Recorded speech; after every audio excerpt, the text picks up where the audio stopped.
चला तर आज बनवूया झटपट आणि चविष्ट असा तयार होणारा अख्खा मसूरची भाजी। तर इकडे मी 1 वाटी एवढे अख्खा मसूर 2 ते 3 तासांसाठी पाण्यामध्ये भिजवून घेतलेत।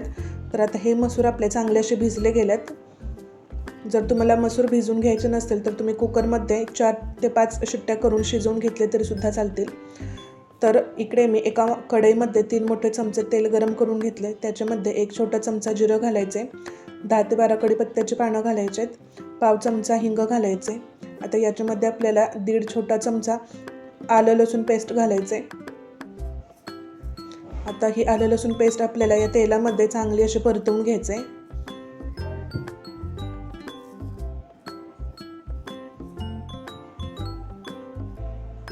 आता आलं लसूण पेस्ट आपली चांगली अशी भाजली गेली। याच्यामध्ये 2 मध्यम साईजचे कांदे एकदम बारीक चिरून घेतलेत, तर ते कांदे घालायचेत। आणि आता ह्या कांद्याला चांगला सोनेरी रंग येईपर्यंत आपल्याला हा कांदा चांगलासा भाजून घ्यायचा आहे। तर इकडे बघू शकता कांद्याला चांगला असा सोनेरी रंग आलाय। याच्यामध्ये 2 मध्यम साईजचे लाल बुंद टोमॅटो एकदम असे बारीक चिरून घेतलेत, तर ते घालायचे। आणि आता हा टोमॅटो या कांद्यासोबत आपल्याला चांगला असा भाजून घ्यायचा आहे।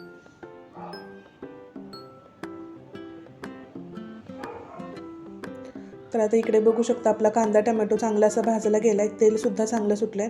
इकडे मी अर्धा छोटा चमचा हळद घातले, 1.5 छोटा चमचा काश्मीरी लाल मिरची पावडर घातले आणि 1.5 छोटा चमचा आपला साठवणीचा जो मसाला असतो तर तो घालायचे। जर असेल तुमच्याकडे तर धना जिरा पावडर घातली तरी सुद्धा चालेल। आता हे मसाले आपल्याला या कांदा टोमॅटोमध्ये चांगले असे परतवून घ्यायचेत।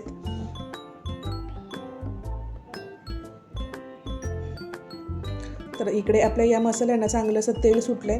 तर याच्यामध्ये आपल्याला जे भिजवून घेतलेले मसूर आहेत तर ते सगळे मसूर आपल्याला इकडे घालायचे।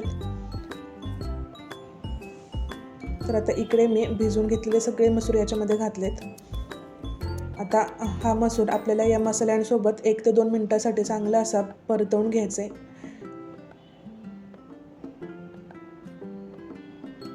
तर आता इकडे आपला मसूर कांदा टोमॅटो सोबत चांगला असा परतला गेलाय। याच्यामध्ये मी मसूर बुडतील एवढं गरम पाणी घातलंय। आता याच्यामध्ये आपल्याला चवीनुसार मीठ घालायचंय। आता हे चांगले एकदा मिक्स करून घ्यायचे आणि याच्यावर झाकण ठेवायचे आणि मध्यम गॅसवर एक 4 ते 5 मिनिटांसाठी हे मसूर आपल्याला चांगले असे शिजवून घ्यायचेत। तर इकडे बघू शकता एक 5 ते 6 मिनिटं झालेत आणि या मसूरमधलं पाणी बऱ्यापैकी असं आटलं गेलंय। तर आता आपण हे एकदा मिक्स करून बघूया। तर आता इकडे आपले मसूर शिजलेत का नाही ते सुद्धा आपण एकदा बघूयात। तर इकडे बघू शकता एक 5 ते 6 मिनिटांमध्ये आपला मसूर चांगला असा शिजला गेलाय, एकदम मऊसूद असा शिजलाय। तर सगळ्यात शेवटी याच्यामध्ये आपल्याला अर्धा चमचा एवढा गरम मसाला घालायचा आहे आणि कोथिंबीर घालायचे आणि हे चांगलं असं मिक्स करून घ्यायचंय। आता ही भाजी जसजशी थंड होत जाते तसतशी ही भाजी घट्ट होत जाते। तर त्याच्यामुळे मी याच्यामध्ये थोडंसं पाणी ठेवलंय। तर कशी काय वाटली तुम्हाला रेसिपी? आवडली असेल तर याच पद्धतीने नक्की एकदा घरी बनवून बघा आणि चॅनलला नक्की सबस्क्राईब करा आणि व्हिडिओला लाईक करा, शेअर करा आणि कमेंट करा। चला तर बाय बाय।